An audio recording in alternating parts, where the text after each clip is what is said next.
Hi guys, it's Brandon Killen. We're coming at you again from the new science building. This is video assignment number 4 for Organic Chemistry 361 summer session, Dr. Mullen's class.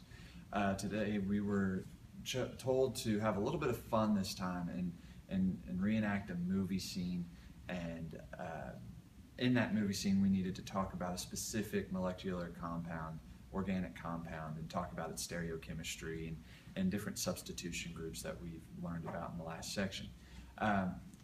Everybody, above the age of 21, I don't condone it for anybody below, enjoys a glass of alcohol every once in a while, whether it be a beer or a glass of wine. And my favorite movie is The Guardian, and in that movie there is a bar fighting scene, and unfortunately I don't have anybody to reenact that scene with, but we're going to throw a few punches, we're going to drink a beer, and we're going to have a good time.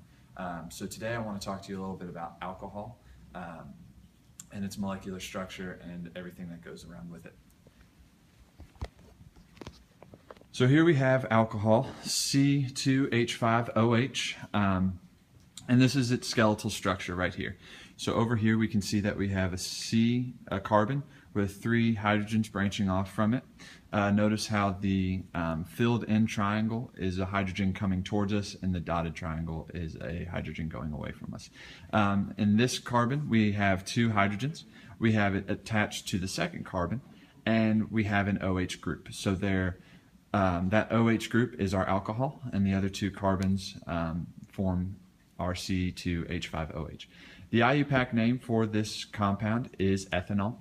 That means that there are 2 carbons attached to it. Our longest chain is 2 carbons.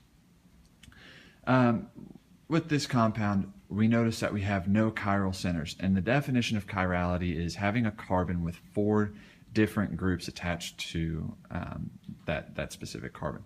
So if we're looking at this carbon right here, we notice that we have 3 hydrogens attached to it. Each hydrogen is the exact same, so therefore that carbon attached to another carbon too is not a chiral center. If we look at this carbon right here, we notice that this carbon is attached to a carbon with a CH3 or with 3 H's, a CH3 group. We notice that it's attached to an oxygen up above, an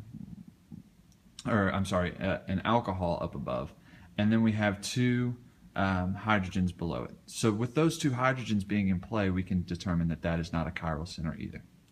When it comes to rotation, we're always talking about rotation around the chiral groups, the chiral centers, and for this compound there's absolutely no sense in talking about it.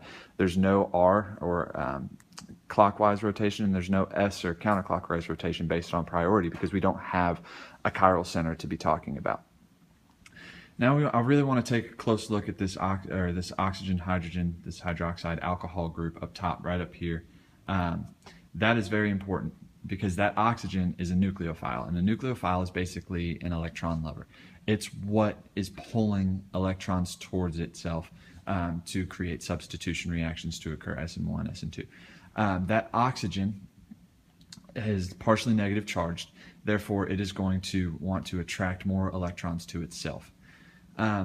And based upon everything else that I've talked about, there are no electrophiles in this group. Hydrogens cannot be electrophiles, and carbons cannot be electrophiles. So therefore, the oxygen is the only nucleophile in this group, and there's no electrophiles. A few other things I want to talk about really quickly is just the definition of stereochemistry. It's the study of the spatial arrangement of atoms that form a molecule and its possible manipulation within that molecule. And within stereochemistry, we talk about constitutional isomers, and those are compounds that have the same formula but different connectivity within that formula. This alcohol actually does have a constitutional isomer, and it's right down here below. It's that oxygen connected to 3 CH3 groups, and those 2 CH3 groups and that oxygen make up the molecule C2H6O. That is its constitutional isomer. That is the constitutional isomer of ethanol, pictured up here. So once again, this is our skeletal structure. It is achiral, meaning it has no chiral centers. With no chiral centers, we're not going to have any rotation. Oxygen is our only nucleophile in this group. It's pulling electrons towards it. We have no electrophiles, and the IUPAC name is once again ethanol. I hope this video has helped you out. Let me know if you have any questions in the comments below.